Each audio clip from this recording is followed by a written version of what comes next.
قرآن کی آیتیں میں صرف برکت کے لیے پڑھ رہا ہوں. اذا الشمس كورت واذا النجوم انكدرت. رب تعالیٰ فرماتا ہے جب سورج پھٹ جائے گا اور تارے بکھیر دیے جائیں گے. اور اللہ تعالیٰ فرماتا ہے اذا السماء انفطرت, آسمان پھاڑ دیا جائے گا, آسمان پھاڑ دیا جائے گا. یہاں تک کہ سورج پھٹ کر کے انگارے اگل رہا ہوگا, جو بھی ہوگا, زمین اٹھا دی جائے گی, پہاڑ بکھیر دیے جائیں گے. یہ تمام معاملات قیامت کے ہیں کہ کس طرح آنے والی ہے. دل دہلا دینے والی جو بات آئی اس پر میں نے یہ تفسیر عرض کیا. قرآن پاک میں اللہ نے فرمایا القارعۃ ما القارعہ, وہ دل دہلا دینے والی ہے. تم کیا جانو کہ دل دہلانے والی کیا چیز ہے. میرے عزیزو, اتنی باتیں جو میں نے عرض کیا, یہاں ایک پٹاخہ اڑے تو کتنوں کا دل دھڑکتا ہے. وہ قیامت کے سور پھونکے جائیں تو نہ جانے کیا کیا ہوگا, کیسے کیسے دل دہلیں گے. ہاں, دل ہی نہیں دہلیں گے. سنو, قرآن کہتا ہے یوم ترونها تذهل كل مرضعة عما ارضعت وتضع كل ذات حمل حملها وترى الناس سكارى وما هم بسكارى. قرآن میں اللہ تعالیٰ فرماتا ہے یہ وہ دن ہوگا جب تم دیکھو گے حاملہ عورتوں کے بچے باہر نکل آئیں گے. قیامت کے دن کے متعلق وَتَضَعُ كُلُّ ذَاتِ حَمْلٍ حَمْلَهَا, اپنا حمل باہر نکال دے گی عورت. ڈر کے مارے بچے باہر نکل چکے ہوں گے. اب اندازہ کرو دلوں کا حال کیا ہو چکا ہوگا. یہ قیامت ہے, قیامت آنے والی ہے. اقتربت الساعة وانشق القمر. سورہ قمر میں اللہ نے فرمایا قیامت بہت قریب آ گئی, چاند پڑ گیا.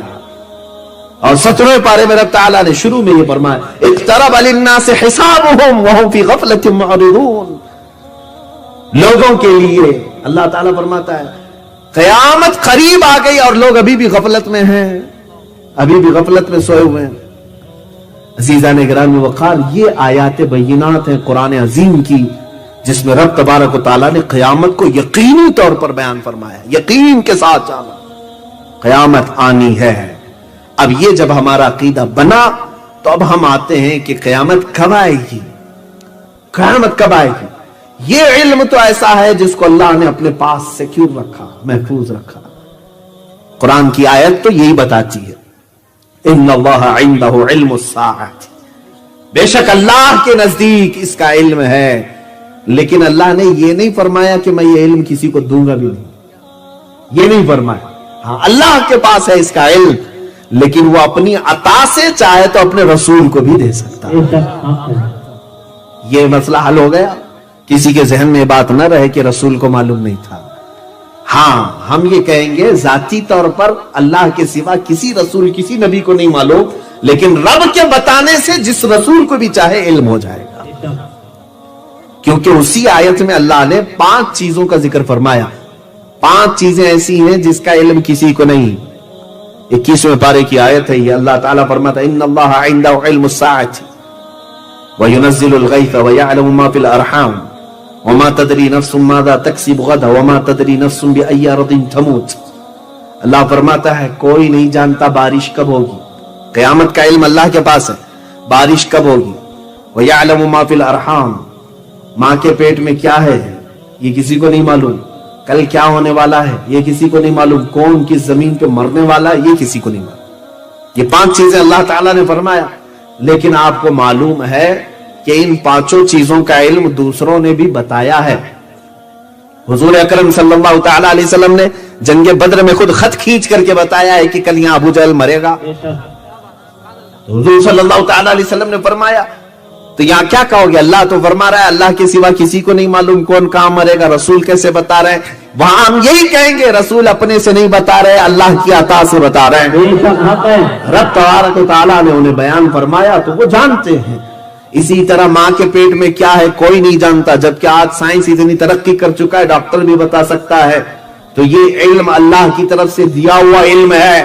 اگر اللہ نہیں چاہتا تو یہ علم کبھی کسی کو نہیں ملتا. ہاں, تو یہ علم کے ذریعے سے اللہ کی عطا سے کوئی جان سکتا ہے. بہرحال اب مسئلہ یہ ہے کہ جس حدیث کو لے کر کے یہ معاملات آئے کہ حضور کو بھی نہیں معلوم, اسی حدیث سے میں اپنی گفتگو کا آغاز کرتا ہوں. ایک بار صحابہ اکرام رضوان اللہ تعالی علیہ مجمعین بیٹھے ہوئے تھے رسول پاک صلی اللہ علیہ وسلم کے پاس. یہ حضرت عمر فاروق رضی اللہ تعالیٰ عنہ سے مروی حدیث ہے اور مسلم شریف میں بھی ہے، بخاری شریف میں بھی ہے۔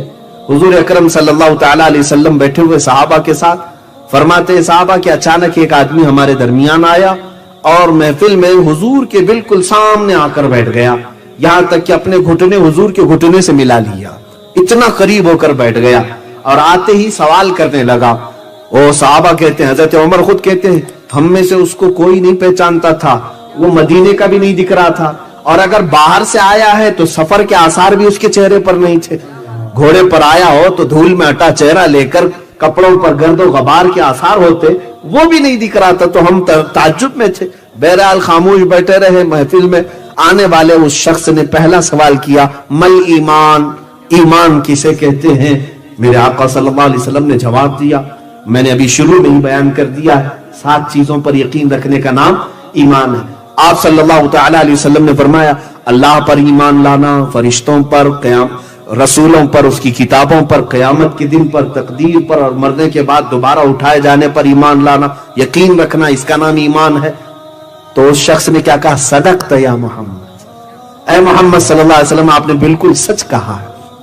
صحابہ کہتے ہیں ہم تعجب میں تھے، خود ہی سوال بھی کر رہا ہے، خود ہی تصدیق بھی کر رہا ہے۔ اس کے بعد دوسرا سوال اس نے کیا، مل اسلام، اسلام کیا ہے؟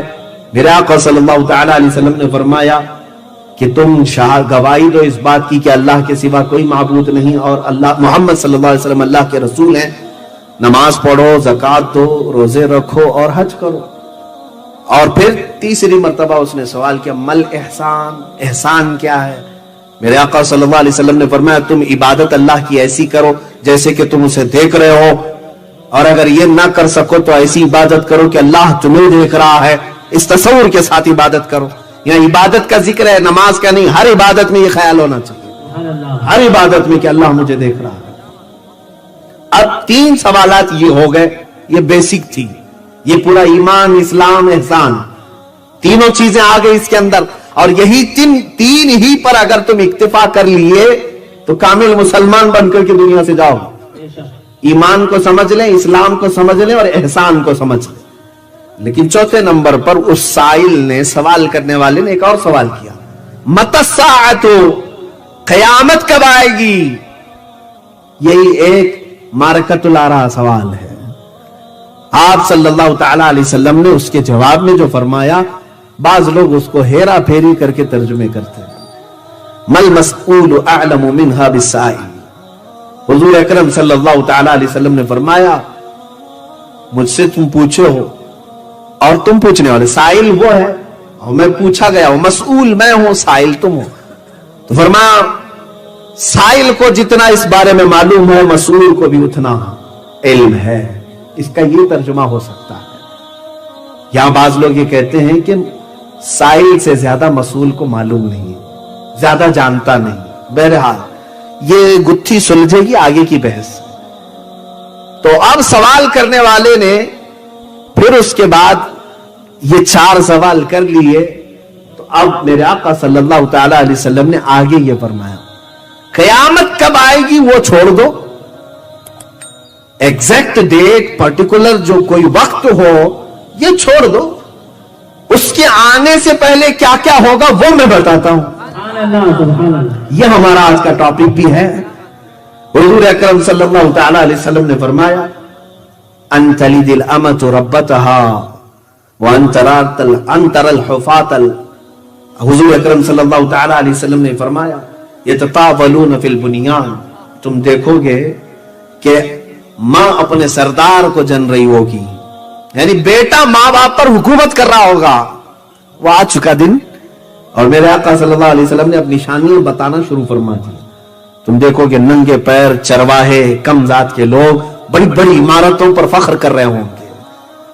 اب یہ اتنی علامتیں بیان کر دی حضور اکرم صلی اللہ تعالی علیہ وسلم نے۔ اب مختلف جگہوں پر، مختلف احادیث میں بہت ساری علامات ہیں، یہاں تک کہ امام حماد رحمت اللہ تعالی علیہ نے پوری کتاب الفتن لکھ دی ہے اس پر۔ کتاب الفتن، علامات الساعہ نام سے پوری کتابیں آ گئی کہ قیامت کی نشانیاں کیا کیا ہیں۔ پڑھتے جائیں تو ایک پورا کا پورا باب ہے یہ، اور خود بخاری اور مسلم میں اتنی حدیثیں ہیں کہ قیامت آنے سے پہلے کیا کیا ہوگا، ہم اس کو دو قسموں میں تقسیم کرتے ہیں. کچھ چھوٹی نشانیاں ہیں، کچھ بڑی نشانیاں ہیں. علامات الصغرا، علامات الکبرا. قیامت کے آنے سے پہلے کچھ چھوٹی نشانیاں ہیں، کچھ بڑی نشانیاں ہیں. چھوٹی نشانیاں تقریباً آج تک، ابھی جو میں بیٹھا ہوں اس دن تک میں سمجھتا ہوں پوری ہو چکی، جو رسول کریم صلی اللہ تعالی علیہ وسلم نے فرمایا. اور ان میں سے بعض ہو سکتا ہے ہو رہی ہوں، میں اپنے علم کے مطابق عرض کر رہا ہوں. اب سنیں، یہاں میں پہلے یہ گتھی سلجھا کر کے آگے اس بحث کی طرف آ جاتا ہوں.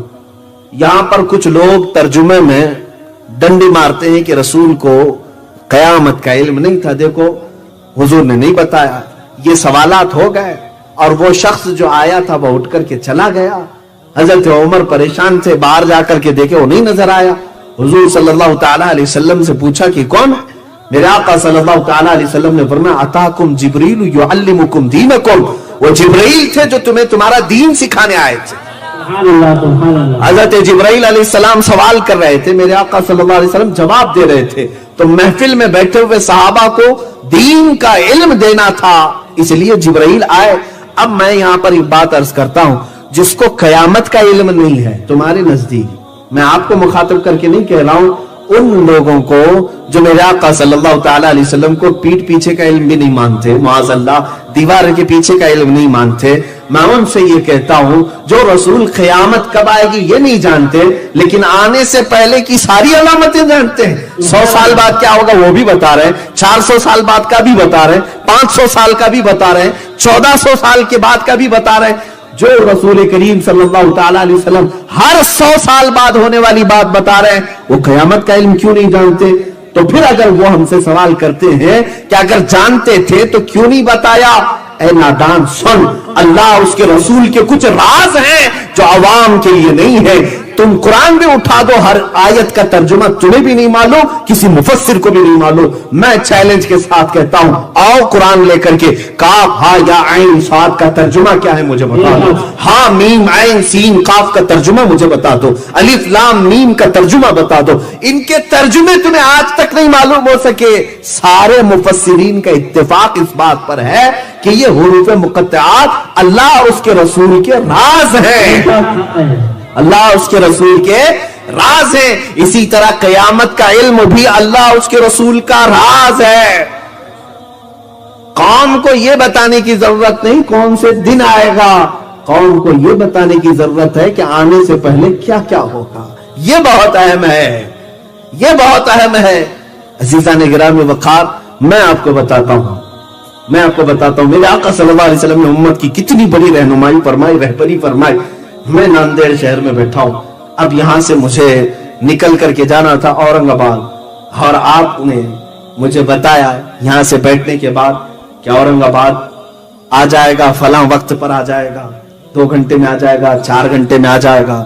آپ نے بتا دیا 4 گھنٹے کے بعد آپ کا شہر آ جائے گا. میں بیٹھا رہا 4 گھنٹے کا انتظار کرتے کرتے. گھڑی آگے بھی ہو سکتی، پیچھے بھی ہو سکتی ہے، میرا کچھ بھی ہو سکتا ہے. اور اچانک اورنگ آباد آیا، مجھے خبر ہی نہیں پڑی. لیکن بتانے والا اگر یہ کہتا اورنگ آباد آنے سے پہلے جو ہے فلاں شہر آتا ہے، اس سے پہلے ایک اور گاؤں آتا ہے، اس سے پہلے کچھ بلڈنگیں دکھتی ہیں، پھر جھاڑ دکھتے ہیں، پھر پہاڑ دکھتے ہیں، جو کچھ بھی ہے، تو میں ہر ایک چیز کو دیکھتے دیکھتے الرٹ ہوتا چلا جاتا اور اپنے شہر کی میں تیاری کر رہا ہوتا. میرے آقا صلی اللہ علیہ وسلم نے ڈائریکٹ قیامت نہیں بتائی، علامات بتائی تاکہ ہر مومن اس قیامت کی تیاری کر سکے. حضور اکرم صلی اللہ علیہ وسلم نے تیاری کرانا چاہا، اس لیے تو ہمیں علامات بتائے. اب سنو، اللہ کے حبیب صلی اللہ تعالی علیہ وسلم نے جو فرمایا ان چھوٹی نشانیوں میں سے وہ بڑی دردناک بھی ہیں اور ہمارے لیے بعض تو عبرت کے لیے بھی ہیں. عزیزان گرامی، حضور اکرم صلی اللہ تعالی علیہ وسلم ارشاد فرماتے ہیں تم دیکھو گے ماں باپ کی نافرمانی کثرت سے ہونے لگے گی، اور یہ ہو رہی ہے، ہوتی رہے گی. یہاں تک کہ صحابہ کرام ان باتوں پر تعجب کرتے تھے. اللہ کے حبیب صلی اللہ تعالی علیہ وسلم کی بعض احادیث یہ بھی ہیں کہ قتل بڑھ جائے گا، حرج بڑھ جائے گا. حرج کہتے ہیں قتل کو، حضور اکرم کی حدیث میں کہ حرج بڑھ جائے گا، قتل بہت زیادہ ہوگا. صحابہ نے پوچھا قتل تو اس زمانے میں بھی ہوتا ہے، جنگیں بہت ہوتی ہیں. اللہ کے نبی صلی اللہ تعالی علیہ وسلم نے ارشاد فرمایا نہیں، یہ قتل الگ ہے. اس قتل کی بات کر رہا ہوں جب بھائی اپنے بھائی کی گردن مارنے کے لیے بے قرار رہے گا. یہاں تک کہ لوگ صرف اپنی بھوک مٹانے کے لیے انسانوں کا گوشت ٹکڑے کریں گے. قتل بڑھ جائے گا. اور آپ کو اگر میں بتاؤں تو حضور اکرم صلی اللہ تعالی علیہ وسلم کی اس پیشن گوئی کے مطابق میں سمجھتا ہوں ورلڈ وار فرسٹ اور ورلڈ وار سیکنڈ میں جتنی جانیں گئیں پوری دنیا کی تاریخ میں اتنی جانیں کبھی نہیں گئی ہیں. فرسٹ ورلڈ وار میں 2 کروڑ لوگ مرے ہیں تقریباً 20 ملین, اور سیکنڈ ورلڈ وار میں 50 ملین لوگوں کی جانیں گئی ہیں, 5 کروڑ کے قریب لوگ مرے. میرے عزیزو یہ عام لوگ نہیں, جانے جانا. اور اس طرح سے کہ لوگ جو ہے اب موت کا لوگوں کو احساس بھی نہیں ہوتا, ایسے لگتا ہے جیسے چونٹی مر گئی, مچھر مر گیا, مکھی مر گئی. پہلے کسی کی موت پر سارے لوگ کان کھڑے کرتے تھے اور احساس ہوتا تھا, اس کے لیے تعزیتیں ہوتی تھی. اب بغل میں مر کے چلا گیا, لوگ دوسرے دن بھول گئے, اپنے معمول پر آ گئے. موت بھی عام ہوگی, قتل بھی عام ہوگا. رسول کریم صلی اللہ تعالی علیہ وسلم کی حدیث میں یہ بھی ہے, گانے باجے کی کثرت ہو جائے گی. گانے باجے کی کثرت آج آپ نہیں دیکھتے. شاید یہ میوزک ورلڈ اس زمانے کا سب سے زیادہ ٹاپ پر جا چکا ہوگا. بلکہ پہلے کے دور میں اگر کوئی گانے والا محفل میں آتا تو منہ چھپاتا رہتا, لوگ اس کو تانا دیتے. جیسے طوائف آ گئی ہو, طوائف آ گئی ہو, مخنث آ گئے ہو, تو لوگ اس سے چڑھتے تھے اور دکھا دکھا کر کہتے ہیں, آج بھی کہتے ہوں گے, ارے یہ بازاری عورت ہے, یہ طوائف ہے, فلاں ہے. تو پہلے گانے والے کو اس طرح سے لوگ دیکھتے تھے. ارے آج تو فیشن ہے, سٹار ہے, جو جتنا گا لیا, ناچ لیا, وہ لوگوں میں سنگر اور pop singer, top singer, star singer جو بھی بنتے چلے گئے. گانا آج کا فیشن ہو گیا اور لوگ اس پر اپنے آپ کو فخر محسوس کرنے لگے. یہی میرے آقا صلی اللہ تعالی علیہ وسلم نے فرمایا کہ لوگ گناہوں کو نیکیاں سمجھ کر کرنے لگے.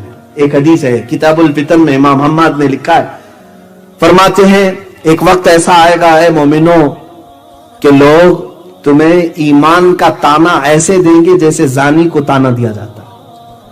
یہ کہیں گے انکا مؤمن, انکا امرؤ فیک ایمان, یہ دیکھو یہ آدمی ہے, اس کے پاس ایمان ہے, تانا دے کر کے لوگ کہیں گے. ایک وقت یہ آئے گا, حضور اکرم صلی اللہ تعالی علیہ وسلم نے فرمایا, ایمان پر قائم رہنے کی سختی بھی بتائی کہ بہت سخت ہو جائے گا ان کے لیے, بہت سخت ہو جائے گا. اب یہ ماں باپ کی نافرمانی, گانے باجے کی کثرت, یہاں تک کہ حضور اکرم صلی اللہ تعالی علیہ وسلم کی حدیث ہے, فرماتے ہیں تم دیکھو گے کہ زنا اتنی کثرت سے ہوگا کہ جیسے گدھے اور کتے راستوں پر جوڑا کھاتے ہیں, انسان بھی اس طرح سے کرنے لگ جائیں گے. یعنی کھلے عام زنا ہوگا, لوگ سڑکوں پر اور راستوں پر اس طرح جوڑے کھاتے ہوں گے.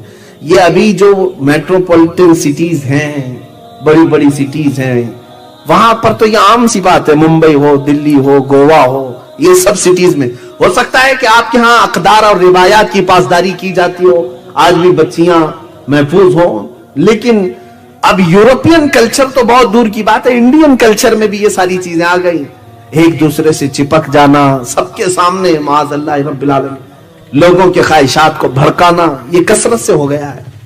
اچھا, حدیث کے مطابق میرے آقا صلی اللہ تعالی علیہ وسلم نے جو فرمایا کہ زنا عام ہوگا اور راستوں پر ہوگا, میرے عزیزو اگر آپ کھلے عام راستوں پر نہیں بھی دیکھ رہے ہوں گے, ہر نوجوان کے ہاتھ میں انٹرنیٹ دے کر کے انہوں نے فل یہ تمام ننگی صورتیں اور ننگی تصویریں پہنچا دی ہیں. آج یہ پورنوگرافی کثرت سے دیکھی جاتی ہے. دنیا کی سب سے زیادہ یوزفل ویب سائٹس پورنوگرافی ہے. بے حیائی کی تصویریں دیکھنا, بلیو فلم دیکھنا, پوری دنیا میں اس کا سب سے زیادہ ڈیمانڈ ہے. میں ابھی لاک ڈاؤن کی بات بتا رہا ہوں. لاک ڈاؤن کے درمیان شروع کا مہینہ ہوگا, شاید غالباً اپریل یا مئی میں, میرے پاس رپورٹ تھی, میں نے دیکھا, حیرت ہو گئی. پوری دنیا میں سب سے زیادہ لاک ڈاؤن میں لوگ کس میں اپنا وقت بتائیں, تو رپورٹ کے مطابق پورنوگرافی میں. انٹرنیٹ جو یوز ہوا 90% پورنوگرافی پر یوز ہوا, 10% باقی کاموں کے لیے استعمال ہوا. 90%. عزیزان گرامی, لاکھوں بلین اور لاکھوں ڈالر اس میں خرچ کیے جاتے ہیں. گندی تصویریں اور گندی فلمیں تمہارے گھروں تک پہنچانے کے لیے. اور قرآن نے بھی یہ فرمایا بل یرید الانسان لیفجر امامہ، انسان یہ چاہتا ہے کہ وہ سامنے بے حیائی دیکھے. انسانوں کی طبیعت ہے یہ اس طرح سے بے حیائی اور عیاشی دیکھنے کا متلاشی بھی رہتا ہے، تجسس رہتا ہے. اور وہ زمانہ آ جائے گا زنا کثرت سے اور عام ہو جائے گا. عزیزان گرامی وقار، اب تو یہ پاس و لحاظ بھی نہیں رکھا جاتا اسلامی شریعت کے مطابق. لوگ اب طلاق کے اس معاملے میں اتنے ہلکے ہو گئے ہیں. بہت سارے مسلمان طلاق کو گالی سمجھ کر کے اپنی عورت کو دے دیتے ہیں، اس کے بعد پھر اس کے ساتھ زندگی گزارتے ہیں، جو کہ ہر رات وہ اپنی عورت کے ساتھ زنا کرتا ہے. طلاق مکمل ہو گئی، اگر 3 طلاقیں اس کے بعد اس کے لیے وہ عورت اجنبی، اور اگر اس کے ساتھ وہ رہتا ہے تو وہ زنا کر رہا ہے. یہ بھی عام حالات میں اب پائے جا رہے ہیں. اور تو اور میرے عزیزوں، مجھے حیرت اس بات کی ہوئی، انگلینڈ سے ایک صاحب تھے، انہوں نے کہا کہ یہاں ہمارے لڑکا یا لڑکی 16 سال کے ہو گئے، 17 سال کے ہو گئے، اور اگر ان کا بوائے فرینڈ اور گرل فرینڈ نہ ہو تو اس کو فزیشین کے پاس دکھانے کے لیے لے جاتے ہیں کہ چیک کرو اس کو کوئی تکلیف تو نہیں، اب تک اس کا بوائے فرینڈ نہیں ہے، اب تک اس کی کوئی گرل فرینڈ نہیں ہے. اس کو ایسا سمجھتے ہیں زندگی کی ضروریات ہیں. عزیزان گرامی وقار، ہم اس ڈگر پر آ چکے ہیں جہاں ہم جانوروں کی طرح زندگی گزارے جائیں گے. اور حضور اکرم صلی اللہ تعالی علیہ وسلم مدینہ طیبہ میں بیٹھ کر کے ارشاد فرما رہے ہیں کاسیات عاریات. حضور فرماتے ہیں میں دیکھ رہا ہوں وہ عورتیں جو کپڑا پہن کر کے بھی ننگی ہوں گی، کپڑے پہنے ہوں گی لیکن ننگی ہوں گی. کیا مطلب؟ ایسے کپڑے تنگ و چست کپڑے کہ جس میں ان کا پورا فگر دکھ رہا ہو. یہ آج رواج ہے، عام رواج ہے. میں اور فحاشاؤں کی بات نہیں کر رہا ہوں، مسلمان گھروں کی بچیوں کی بھی بات کر رہا ہوں. عورتیں ہماری بھی اس بات کو پسند کرنے لگ گئیں کہ جسم جتنا دکھایا جائے اتنا اچھا ہے. معاذ اللہ رب العالمین. حدیث پاک میں میرے آقا صلی اللہ تعالی علیہ وسلم فرماتے ہیں میں نے جہنم میں کثرت سے عورتوں کو دیکھا ہے، سب سے زیادہ عورتوں کو دیکھا ہے. ایک حدیث میں یہ اللہ کے حبیب فرماتے ہیں ایک عورت کو میں نے دیکھا کہ اس کو پستانوں سے لٹکایا گیا ہے اور فرشتے اس کو عذاب اس قدر سختی سے دے رہے ہیں کہ اس کے پیٹ سے اس کی انتڑیاں اس کے پیٹ کے مقام سے باہر نکلی ہوئی اور اسے لٹکایا گیا ہے. تو حضور اکرم صلی اللہ تعالی علیہ وسلم نے وجہ بیان فرمائی یہ وہ عورت ہے جو اپنا جسم کی نمائش کو پسند کرتی تھی اور اسے اس عذاب میں گرفتار کیا گیا تھا. آج وہ کثرت سے بے حیائی رواج پکڑ گئی. آپ دیکھتے ہیں ہماری بچیوں کی بھی مارکیٹ میں ایسے لباس آ گئے جس میں ہاف لباس ہے.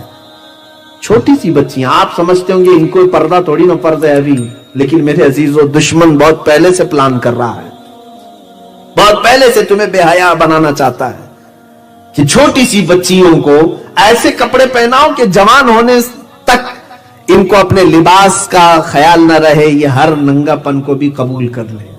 ہم نے اپنی بچیوں کو بھی پہنانا شروع کر دیا. مارکیٹ میں جائیں تو بچیوں کے فل کپڑے پوچھیں تو لوگ ہنستے ہیں، ارے ان کو بھی کیا آپ برقع پہنائیں گے؟ نہیں میرے عزیزو، میں اگر اپنی بچی کے لیے پوچھتا ہوں کہ فل سلیوز کا کوئی لباس ہو تو دے دو. چھوٹی سی بچی 4 سال کی 5 سال، مولوی صاحب اس میں ہوتا کیا ہے، آپ ابھی سے بچی پر پابندی لگا رہے ہیں. ہمیں کہتے ہیں بیٹا 4 سال میں اگرچہ اس پر پردہ فرض نہیں لیکن اسے آدھا ننگا رکھ کر کے میں 20 سال والی عادت ابھی سے ڈالوں. 20 سال میں یہ بچی وہی کرے گی جو بچپن میں کرتی تھی. اب دیکھیں جس کو جیسے کپڑے پہننے کی عادت ہے ویسے پہنتا رہے گا. آپ پینٹ پہنتے ہیں اچانک چڈی پہنو بولو شرم آئے گی، تھوڑا جھجک محسوس ہوگی، آدمی کا ضمیر نہیں گوارا کرتا. اسی طرح جو ہماری اسلامی بچیاں فل لباس پہنتی ہیں اچانک ان کو کہہ دو کہ ہاف لباس میں آ جائیں وہ شرم محسوس کریں گی. دشمنوں نے یہ باضابطہ میں نے پڑھا تھا، ایک حاکم یہودی حکیم ہے 150 سال پہلے اس نے یہودیوں کو جمع کر کے کہا تھا یہ مسلمان بچیاں آوارہ ہوتی نہیں ہیں جلدی اس لیے کہ ان کے گھروں کا ماحول ایسا ہوتا ہے، کیا کیا جائے؟ تو اس نے کہا چھوٹی بچیوں کے ہی لباس ان کے آدھے آدھے بناؤ تاکہ بچپن سے ان کو رواج ملے. عزیزہ نگران وقار، انجانے میں ہم کسی سازش کے بھی شکار ہو جاتے ہیں اور کچھ تو ہم جان بوجھ کر کے بھی کرتے ہیں. خیر، حدیث پاک میں رسول کریم صلی اللہ تعالی علیہ وسلم نے فرمایا حرج بڑھ جائے گا، گانے باجے کی کثرت ہوگی، زنا عام ہوگا. ساتھ ہی ایک اور بڑی بیماری کا تذکرہ اللہ کے نبی صلی اللہ علیہ وسلم نے فرمایا. وہ بڑی بیماری حضور اکرم صلی اللہ تعالی علیہ وسلم فرماتے ہیں لواطت اور سحاق عام ہوگا. یہ کیا ہے؟ ہوموسیکسولیٹی. مرد مرد سے اپنی خواہش پوری کرے گا، عورت عورت سے اپنی خواہش پوری کرے گا. یہ LGBT نام سے اب کمیونٹیز بنائی گئی ہیں. دنیا اب ان کے حقوق کا مطالبہ کر رہی ہے. گےازم. ارے انڈیا میں گورنمنٹ میں، یہاں پر ہماری پارلیمنٹ میں قانون پاس کر لیا کہ مرد مرد سے شادی کر سکتا ہے، اس کو کوئی نہ روکے. آج یہ مغربی دنیا اس کو سمجھتی ہے کہ ہم پوش ہیں، بہت زیادہ پوش ہیں. ارے جانور بھی نہیں کرتے یہ حرکتیں، تم کون سے پوش ہو؟ مرد مرد سے اپنی خواہش پوری کرے. گےازم، اس کو لواطت کہتے. قرآن پاک میں سب سے دردناک عذاب کا جو تذکرہ آیا ہے وہ قوم لوط پر ہے. حضرت لوط علیہ السلام کی قوم جو یہ کام کرتی تھی. اِنَّكُمْ لَتَأْتُونَ الرِّجَالَ شَهْوَةً مِّن دُونِ النِّسَاءِ. اللہ فرماتا ہے اے لوگو، کیا تم عورتوں کی بجائے مردوں سے اپنی خواہش پوری کرتے ہو؟ قرآن میں اللہ نے ان کے اوپر عذاب جو نازل کیا اس کا تذکرہ ہے. وَأَمْطَرْنَا عَلَيْهِمْ حِجَارَةً مِّن سِجِّيلٍ. ہم نے ان پر نوکیلے پتھروں کو بارش کے طور پر برسایا.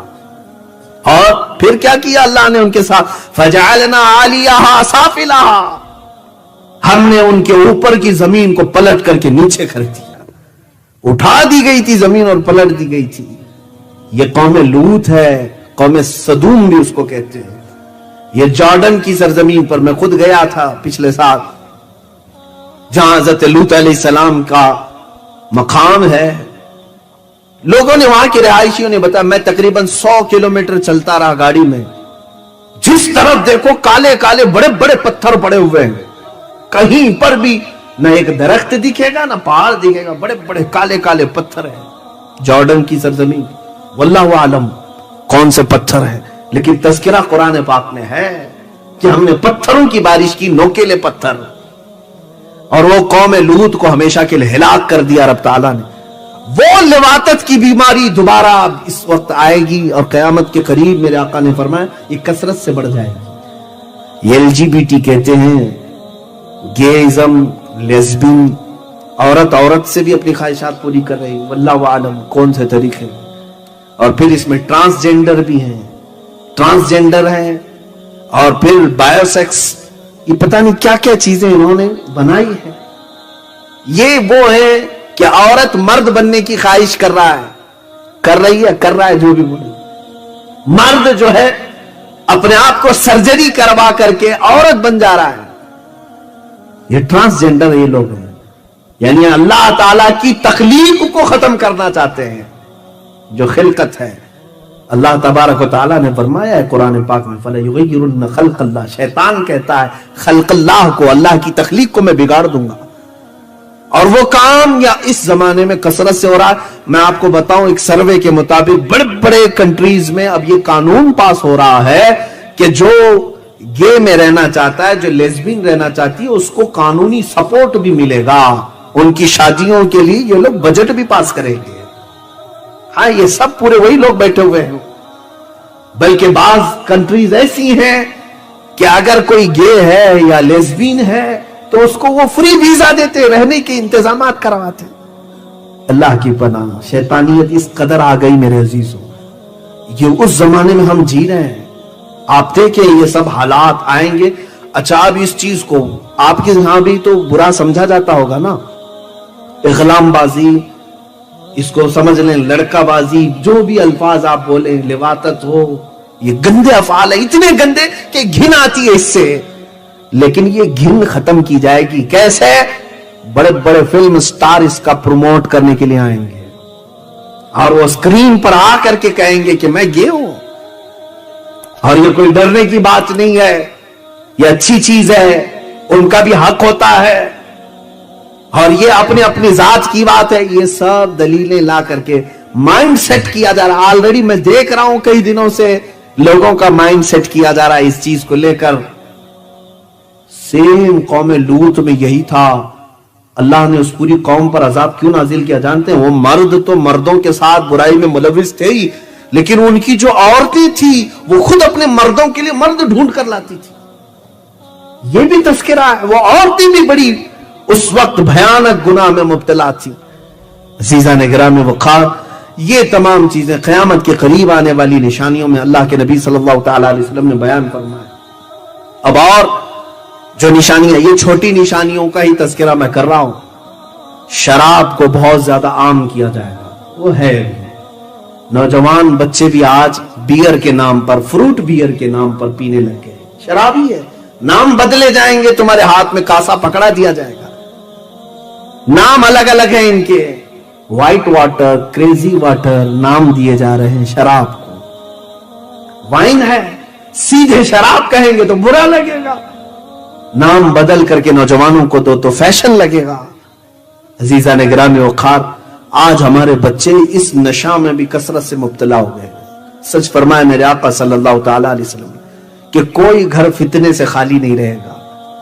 یہ سب فتنے گھروں میں داخل ہو جائیں گے. یہ چیزیں ایسی ہیں جو بہت سالوں سے چل رہی ہیں اور اب پھر بھی ابھی تک چل رہی ہیں اور یہ اور بڑھتی چلی جائیں گی.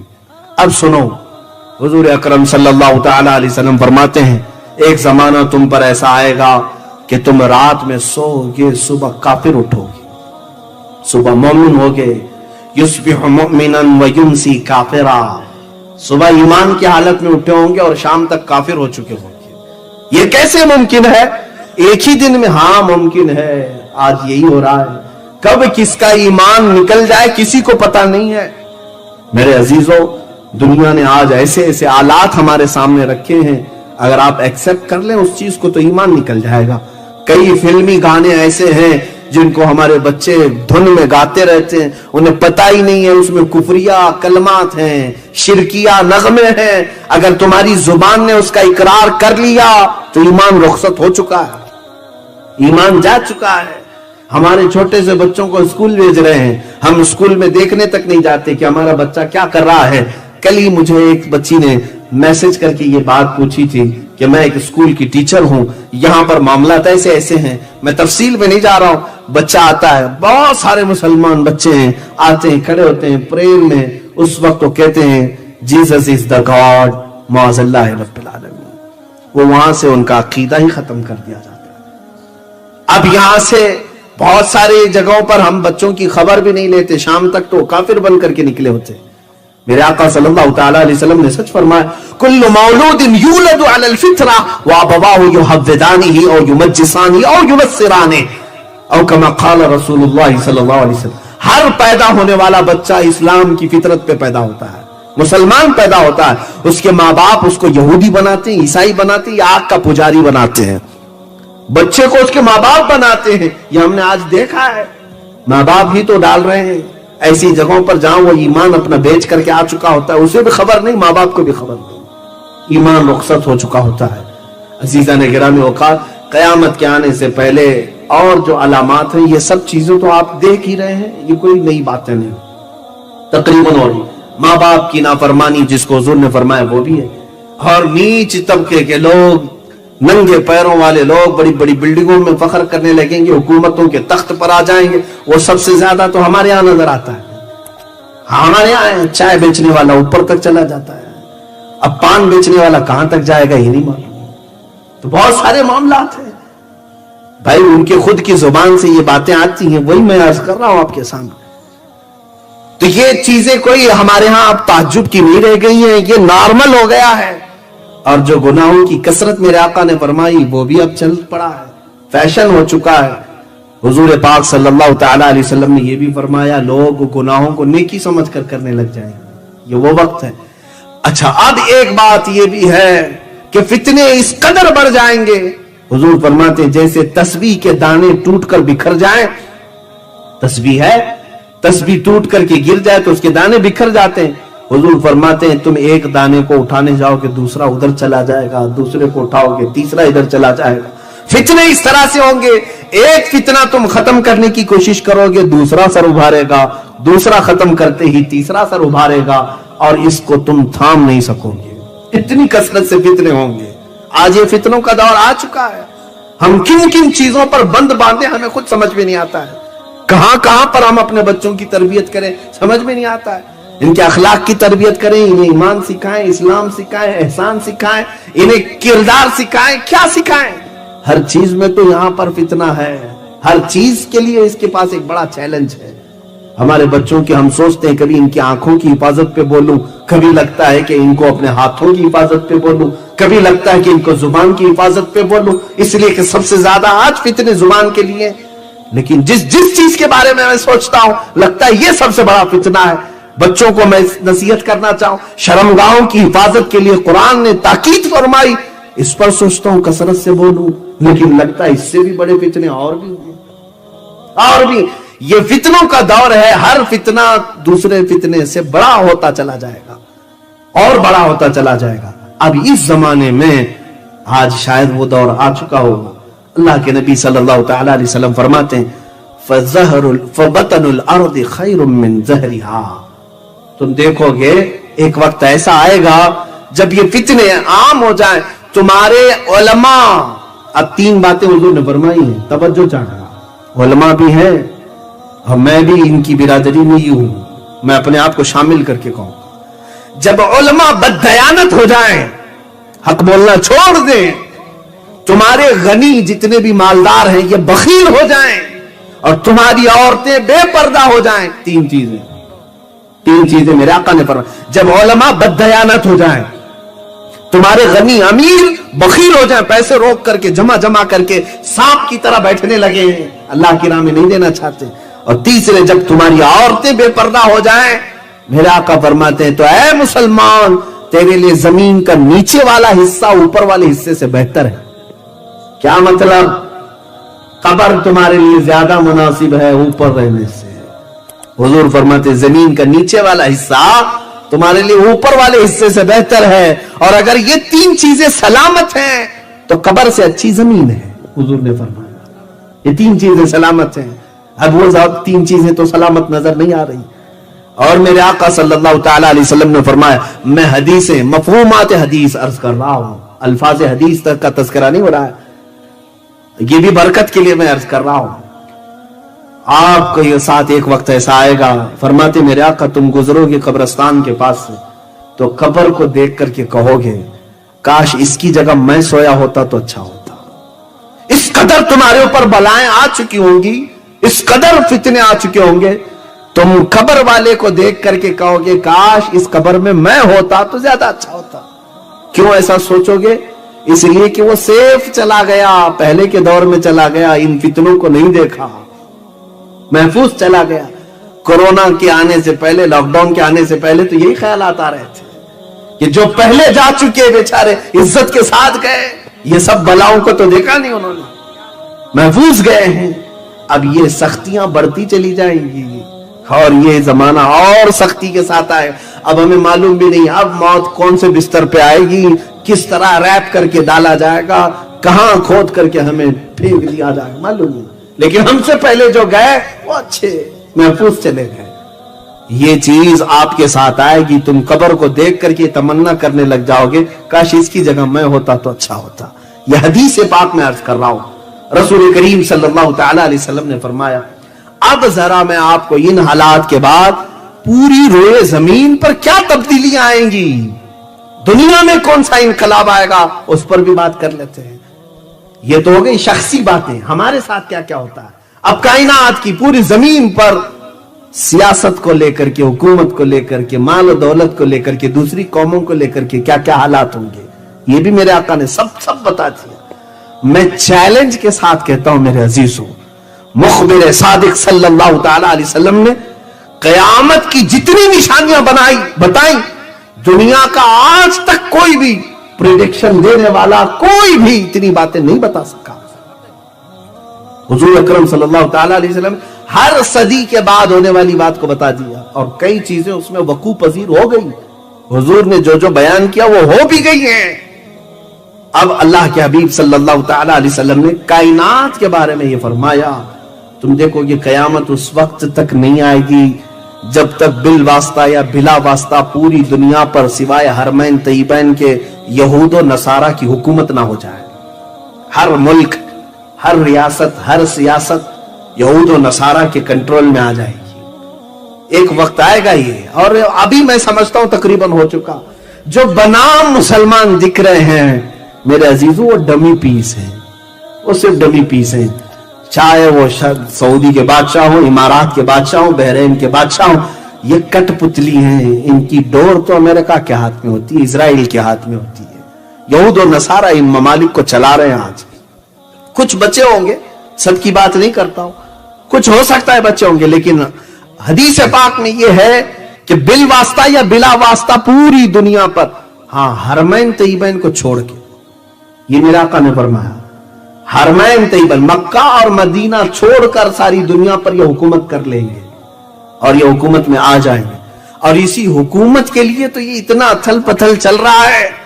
یہ جو کچھ بھی آپ دیکھ رہے ہیں ون ورلڈ آرڈر نام سے، نیو ورلڈ آرڈر کے نام سے، یہ سب کیا چل رہا ہے میرے عزیزوں؟ یہودی یہ چاہتے ہیں کہ دنیا میں حکومت کرنے کا حق صرف اور صرف یہود کو ہے، باقی سارے لوگ غلام ہیں. وہ کہتے ہیں نحن شعب اللہ المختار، ہم اللہ کی پسند کی ہوئی جماعت ہیں. وہ عقیدہ یہ رکھتے ہیں ہم کو خاص مٹی سے بنایا گیا ہے، باقی سب کو کچرے سے بنایا گیا ہے. یہودیوں کی کتابوں میں موجود ہے یہ بات. ہاں یہود یہ کہتے ہیں کہ ہم اللہ کے بیٹے ہیں، ہم اللہ کے محبوب ہیں. قرآن میں بھی اللہ تعالیٰ نے فرمایا قالت الیہود نحن ابناء اللہ واحباؤہ، یہود یہ کہتے ہیں ہم اللہ کے بیٹے ہیں اور اس کے محبوب ہیں. تو یہ آج انہوں نے پوری دنیا میں بھی اپنے نام ایسے رائج کر دیے.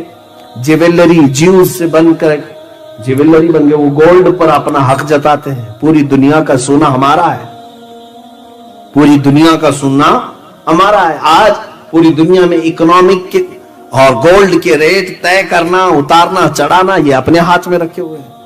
پوری دنیا میں آج جس طرح سے یہ جمع کر کے ون ورلڈ آرڈر بنانا چاہتے ہیں. ون ورلڈ آرڈر کا مطلب یہ ہے کہ ایک ہی حکومت رہے گی، ایک ہی شہر رہے گا پوری دنیا، ایک ہی حکومت چلے گی، ایک ہی سکہ چلے، ایک ہی لینگویج چلے. اس پر تو محنت چل رہی ہے. یہ سب جو کچھ بھی ہو رہا ہے یہ تمام چیزوں کی تیاریاں ہیں. کورونا کے زمانے میں نے ایک میگزین دا اکنامسٹ، اس کے فرنٹ پیج پہ یہ دیکھا تھا every thing under the control. Front page پہ یہ بھی ایک مشہور رسالہ ہے جس میں انہوں نے کہا ہر چیز اب کنٹرول میں آ چکی ہے. دعویٰ کر رہے ہیں وہ ہر چیز اب کنٹرول میں آ چکی ہے. تمہیں بھی اب آگے چل کر کے یہی سب چیزیں غلام بنایا جائے گا اور جیسے وہ کہیں اسی طرح سے تمہیں عمل کرنا ہوگا. تو یہ ون ورلڈ آرڈر کی تیاریاں. لیکن ڈرو مت مسلمانوں، میں ڈرانے کے لیے باتیں نہیں کرتا، ڈرانے کے لیے نہیں. یہ پورے کے پورے مل کر کے جو کر لیں، لیکن ہم مسلمان ہیں، اللہ ہمارے ساتھ ہے. حسبنا اللہ ونعم الوکیل نعم المولا ونعم النصیر. ہمارے لیے اللہ کافی ہے. کیا ہی بہترین وکیل ہے، کیا ہی بہترین مددگار ہے. ہم اس کے بندے ہیں، ہم اس کی امداد پر اور اس کی نصرت پر یقین رکھتے ہیں. اس نے جگہ جگہ ہمیں جگہ کر کے بیان فرمایا ہے وَكَانَ حَقًّا عَلَيْنَا نَصْرُ الْمُؤْمِنِينَ. اللہ فرماتا میں نے اپنے اوپر لازم کر لیا ہے کہ مومنوں کی مدد کروں گا. اللہ نے فرمایا ہے كَتَبَ اللَّهُ لَأَغْلِبَنَّ أَنَا وَرُسُلِي. اللہ نے یہ لکھ دیا ہے کہ اللہ اور اس کے رسول ہی غالب آئیں گے. اللہ نے فرمایا ہم لکھ دیے ہیں ہم. اور اللہ تعالیٰ نے فرمایا وَأَنْتُمُ الْأَعْلَوْنَ إِن كُنتُم مُؤْمِنِينَ. تم اگر ایمان کے ساتھ رہو گے بلند تم ہی رہو گے. مجھے میرے رب کی ذات پر یقین ہے انہیں جو کرنا ہے وہ کر لے. اور یہ پہلی بار نہیں کر رہے ہیں، اس سے پہلے بھی کر چکے. 3 بار ہو چکے، تیسری بار ہے. 2 بار آلریڈی کر چکے. نمرود کا زمانہ تھا. ایک نمرود ہے، بہت سارے نمرود آئے، اس میں ایک نمرود ایسا تھا جس نے خدا کے ساتھ لڑائی کا ارادہ کر لیا تھا. اسے طاقت بہت زیادہ آ گئی، نشہ چڑھ گیا، تو اس نے سوچا ایک ہی چیز اب کنٹرول میں نہیں آ رہی ہے. وہ کیا ہے؟ سب انسان کنٹرول میں. شیر سے لڑ لیتا تھا، جانوروں کو مار ڈالتا تھا، 100 لوگوں سے تنہا لڑتا تھا. نمرود جب اتنی طاقت کا غرور آ گیا تو اسے وزیروں نے یہ مشورہ دیا کہ اب ایک ہی چیز بچ گئی ہے، وہ کنٹرول میں نہیں آ رہی. وہ کیا ہے؟ موت. موت ہمارے کنٹرول میں نہیں آ رہی ہے. ہاں ہم جب چاہیں تب مرنا چاہیے، نہیں چاہیں تو نہیں مرنا چاہیے. یہ تو نہیں ہو پا رہا ہے. کہا یہ کیسے ہوگا؟ کہا یہ خدا دیتا ہے. اس کو ایک بار گرا دو، مار دو تو سارا کنٹرول میں آ جائے گا۔ اس بیوقوف نے کہا کہ ٹھیک ہے وہ رہتا کہاں ہے؟ اس کے وزیروں نے کہا آسمانوں پر رہتا ہے۔ اس نے بلڈنگ بنانا شروع کر دیا، بہت بڑی بلڈنگ بنایا، ہو سکتا ہے اس وقت کی ورلڈ ٹریڈ سینٹر کی طرح ہو، بڑی عمارت بنائی۔ یہ اسرائیلی کتابوں میں موجود بات بتا رہا ہوں، میرے اسلامی روایات کی بات نہیں کر رہا ہوں۔ اس نے بنایا اور پھر سارے لوگوں کو فوج کے طور پر تیار کیا۔ ون ورلڈ آرڈر وہاں پر بھی یہی تھا، سب کی لینگویج ایک، سکہ ایک، زبان سب کی ایک، سب پورے انسانوں کو جمع کر کے کہا طاقت بناؤ، طاقت بناؤ۔ کیوں؟ خدا سے لڑنا ہے، اللہ سے لڑنا ہے۔ ایک بار اس کو ہم گرا دیں تو موت و حیات ہمارے کنٹرول میں ہوگی۔ ایک بار جنگ کرنا ہے، سب مل کے جنگ کریں گے۔ اور سب کو اس نے وعدہ بھی کیا تھا جو جو جنگ میں ساتھ دیں گے، کسی کو 1000 سال جینے دے دوں گا، کسی کو 50,000 سال دے دوں گا۔ یہ بڑے بڑے، جیسے ہمارا پرائم منسٹر وعدے کرتا ہے 15-15 لاکھ کے، اس طرح کے ہو سکتا ہے نمرود نے بڑے بڑے وعدے کیے تھے اور سب بیچارے بیوقوف بن کر کے محنت کر رہے تھے، صبح سے شام تک بلڈنگ بنایا اور اوپر چڑھا۔ اور اسرائیلی روایات میں موجود ہے کہ اللہ رب العزت، یہ انجیل کے بعض نسخوں کے متعلق عیسائی خود بیان کرتے ہیں اس چیز کو، اللہ نے فرمایا اپنے ایک فرشتے کو، اس کے کروڑوں فرشتے ہیں، کروڑوں بلکہ لا تعداد فرشتے ہیں۔ ارے میاں بارش جو برستی ہے، آپ کیا سمجھتے ہیں بارش اچانک دروازے کھول کے برسائی جاتی ہے؟ ابن عباس فرماتے ہیں بارش کا ہر قطرہ ایک ایک فرشتہ زمین پر رکھ کر جاتا ہے۔ فرشتوں کی تعداد کہاں سے تم اندازہ کر سکو گے؟ ہزاروں کروڑوں فرشتے اللہ کے ہیں، ان میں سے ایک فرشتے کو اللہ نے بلایا اور کہا اے فرشتے آؤ ذرا ہم بھی دیکھیں، ایک بندے نے ہم سے لڑائی کا ارادہ کیا ہے۔ فرشتے کو بھیجا، جا تو دنیا میں اس کی خبر لے آ، زمین سے اس کی خبر لے آ۔ فرشتہ اترا، صرف اپنے پر ہلایا اور چیخ مارا، ساری بلڈنگ زمین پر آ گئی اور سب کے سب تہس نہس ہو گئے اور اوپر بیٹھا ہوا پیم بھی نیچے آ گیا۔ اب پتہ نہیں کہاں وہ چلا گیا، اس کی تاریخ میں کوئی نشانات نہیں۔ تو یہ ون ورلڈ آرڈر کا ایک بار کھیل چکے، وہ سوچتے ہیں کہ ٹرائی کیے تھے لیکن ناکام ہوئے تھے، سیکنڈ بار ٹرائی کرتے ہیں، اس لیے اب خلا میں جا رہے ہیں، اسپیس پہ جا رہے ہیں، ڈھونڈ کے آتے ہیں۔ چاند میں دکھتا ہے کہ خدا یہ بھی دیکھنے کی کوشش کی اور اوپر جانے کی کوششیں ہیں، شاید ہو سکتا ہے پوری دنیا کو فوج بنانا چاہیں، سب کو ملا کر کے one language, one currency, one world order یہ سب بنا لیں۔ میرے عزیزو خدائی طاقت کا کوئی مقابلہ ہو سکتا ہے؟ اے میرے عزیزو اللہ کی طاقت کروڑوں درجے بھی میں مثال نہیں دے سکتا، تم اس کی پیدا کی ہوئے ایک محمد کا مقابلہ نہیں کر سکتے۔ صلی اللہ تعالی علیہ وآلہ وسلم۔ عزیزان گرامی مقام، رب تبارک و تعالی وہ ان تمام چیزوں سے بے نیاز ہے، ہاں بندہ ہو کر کے اس سے کوئی مقابلہ کر ہی نہیں سکتا۔ بات میری یہ چل رہی تھی، یہود و نصارہ پوری دنیا پر غلبہ حاصل کرنا چاہتے ہیں صرف اس لیے۔ اچھا ایک ان کی کمزوری میں بتاؤں، ویک پوائنٹ، میں نے یہودیوں کے متعلق بہت کافی دنوں تک پڑھ کر کے ان کو دیکھا ہے۔ ان کا ایک ویک پوائنٹ ہے، یہ مرنا نہیں چاہتے، ہاں اس سے ان کو ڈر بہت ہے، اور یہی چیز قرآن میں بھی اللہ نے فرمایا۔ اللہ تعالیٰ فرماتا ہے فَتَمَنَّوُا الْمَوْتِ، اگر تم اللہ کے محبوب ہو، اس کے بیٹے ہو، تو موت کی تمنا کر کے دکھاؤ۔ لیکن وہ مرنا ہی نہیں چاہتے، ہرگز نہیں، بلکہ وہ آپس میں ایک دوسرے کو سلام کیا کرتے ہیں، زی 1000 سال، زی 1000 سال، 1000 سال جیو بھائی، 1000 سال جیو بھائی۔ جیتا کوئی نہیں ہے 100 سال بھی، لیکن سلام بھی ان کا یہی ہے، 1000 سال جیو، 1000 سال۔ وہ حریص ہیں کس کے؟ جینے کے، مرنا نہیں چاہتے۔ اور وہ پوری ٹیکنالوجی آج یوز کر کے جو چیز نکالنا چاہ رہے ہیں وہ یہی ہے کہ موت سے کوئی چھٹکارا مل جائے، ڈپلیکیٹ ہارٹ بن جائے، کچھ دوسرا اس کا یعنی الٹرنیٹ مل جائے کہ لائف اور بڑھائی جا سکے، لیکن اب تک نہیں کر سکے، اب تک نہیں کر سکے۔ ارے یہ لوگ روبوٹ تو بنا لیے لیکن اپنی سانسیں بڑھا نہیں سکے، اپنی سانسیں نہیں بڑھا سکے، کیونکہ قرآن میں وعدہ ہے، میرے رب نے فرمایا اذا جاء اجلهم فلا يستأخرون ساعة ولا يستقدمون، جب وہ وقت مقرر آ جائے، ایک آن نہ پہلے آئے گی نہ ایک آن بعد میں آئے گی، وہ رب تعالیٰ کا وعدہ ہے۔ تو تم ہزار جتن کر لو اس سے نہیں بچ سکتے. اب ہمارا کانفیڈنس اس سے بھی بڑھ کر کے اس لیے ہونا چاہیے کہ کائنات میں اگر اللہ کے بعد سب سے بڑا مرتبہ کسی کا تھا تو میرے آقا محمد رسول اللہ صلی اللہ علیہ وسلم کا. جب رسول پاک بھی موت کے مرحلے سے گزر چکے, اب بچا کون ہے؟ اب بچا کون ہے؟ اللہ تعالیٰ کو اگر موت نہیں دینا ہوتا تو اپنے محبوب کو نہیں دیتا, لیکن ان کو بھی موت کے مرحلے سے گزارا. اس کا مطلب ہے اب دنیا میں کوئی نہیں بچنا ہے. یہود اور نصارہ اس کی خواہش کرتے ہیں کہ وہ موت سے بچ جائیں اور پوری دنیا میں کنٹرول حاصل کریں. اب تمہیں ان کے درمیان رہ کر کیا کرنا چاہیے وہ میں بتاتا ہوں. میرے عزیزو, اب یہ حالات جو ہے بڑھتے چلے جائیں گے. ہو سکتا ہے انہوں نے پوری دنیا کو غلبہ میں لینے کے لیے ہزار جتن کر لیے. ابھی جو حالات ہیں کرنٹ ایشوز, اس میں تو یہ ہے کہ حضور اکرم صلی اللہ تعالی علیہ وسلم کی وہ حدیث بھی صادق نظر آ رہی, عمران بیت المقدس خراب یثرب و خراب یثرب ظہور الملحمۃ. حضور صلی اللہ علیہ وسلم فرماتے ہیں بیت المقدس آباد کر دیا جائے گا, مدینے کو ویران کر دیا جائے گا.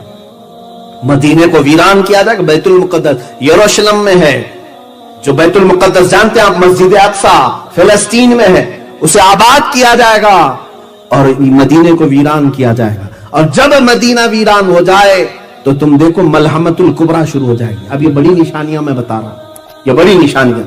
وقت کافی گزرتا چلا گیا اس لیے کہ یہ ٹاپک جو ہے اتنا طویل ہے کہ قیامت آ جائے گی. اتنا طویل ہے, قیامت آ جائے گی.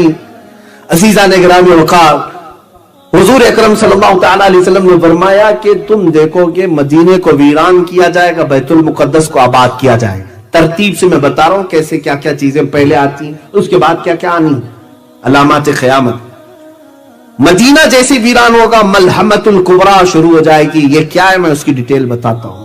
ملحمۃ الکبریٰ ایک ایسی بڑی جنگ جو اب تک نہیں ہوئی, آدم علیہ السلام سے لے کر اب تک اور قیامت تک, اس سے بڑی جنگ نہیں ہوگی پھر کبھی. یہ ملحمۃ الکبریٰ یہ کہاں ہوگی, یہ تک میرے آقا نے فرمایا ملک شام دمشق کا رابط ایک جگہ کا علاقہ ہے, وہاں مسلمان جماعتوں کا پڑاؤ ہوگا. ملحمۃ الکبریٰ شروع ہوگی. پھر اس کے بعد حضور صلی اللہ تعالی علیہ وسلم فرماتے ہیں ملحمۃ الکبریٰ جیسی ہی ختم ہوگی, یہ جنگ ختم ہوگی, قسطنطنیہ فتح ہو جائے گا. قسطنطنیہ استنبول کو کہتے ہیں, ترکی میں جو ہے. یہ ہو سکتا ہے کافروں کے ہاتھ میں چلا جائے, ابھی تو فی الحال اسلامی حکومت میں ہے, مسلمانوں کے پاس سیکولر حکومت ہے. مسلمانی حکومت, اسلامی حکومت تو نہیں کہتے کیونکہ ترکی کا آئین یہ بتاتا ہے کہ وہاں کوئی اسلام نہیں اور سیکولر ہے. فی الحال حضور اکرم صلی اللہ تعالی علیہ وسلم نے فرمایا قسطنطنیہ فتح ہوگا, اور جیسی قسطنطنیہ فتح ہوگا تم دیکھو گے دجال ظاہر ہو جائے گا, دجال نکلے گا. یہ دجال کیا ہے؟ اب یہ سب چیزیں اتنی بڑی ہیں میرے عزیزوں, خود اپنے آپ میں ایک بڑا ٹاپک ہے. ہمارے محبان گرامی بزم قادریہ والوں نے سوچا ہوگا کہ شاید یہ سب ملا کر کے 10-15 منٹ میں ہو جائے, اسی لیے علامات قیامت اتنا بڑا ٹاپک مجھے دے کر کے بٹھایا ہے. اور میں ابھی طالب علم ہی ہوں اس زمانے میں, اس میں یہ سب علوم کا میں ابھی طالب علم ہوں, ابھی پڑھ ہی رہا ہوں میں. بہرحال جتنا پڑھ چکا اس میں سے جو مجھے یاد رہ گیا وہ عرض تو کروں گا. یہ 5 چیزیں ہو گئی, مدینے کی ویرانی, بیت المقدس کی آبادی, بیت المقدس کی آبادی کے بعد ملحمۃ الکبریٰ کا ظہور, ملحمۃ الکبریٰ کے بعد قسطنطنیہ کی فتح, قسطنطنیہ کے بعد دجال کا ظہور. یہی وہ زمانہ ہوگا جب امام مہدی بھی آئیں گے اور حضرت عیسیٰ علیہ السلام کا نزول بھی. ایک ساتھ یہ نشانیاں ایسی آئیں گی کہ پے در پے وقت نہیں ملے گا کسی کو. جب بڑی نشانیاں ظاہر ہوں گی وقت کسی کے پاس نہیں ہوگا, پے در پے آئیں گی. فرمایا ایسے جیسے تم وضو کے لیے ہاتھ دھوتے ہو, ایک ہاتھ دھونے کے بعد دوسرے ہاتھ کی فکر ہوتی ہے. اتنی جلدی جلدی جیسے ہم سیدھا ہاتھ دھوئے تو فوراً اس کے بعد ہم نہ کلی کرنے جاتے, ناک میں پانی چڑھانے جاتے, ہم کو فکر ہے کہ اس کے بعد دوسرا ہاتھ دھونا ہے. فرمایا گیا ایسی ہی بڑی نشانیاں ایک ایک بات دکھ رہے فوراً فوراً ظاہر ہوں گے. اب مدینے کی ویرانی سے کیا مطلب ہے میرے عزیزو, اس کے کئی معنی مفسرین نے فرمائے ہیں کہ لوگ وہاں پر عبادتوں سے عاری ہو سکتے ہیں, عبادتوں سے عاری ہو کر دنیا پرست ہو جائیں اور مدینہ چھوڑ کر کے رخصت ہونے لگ جائیں. جیسے کہ آج سعودی اس بات کی طرف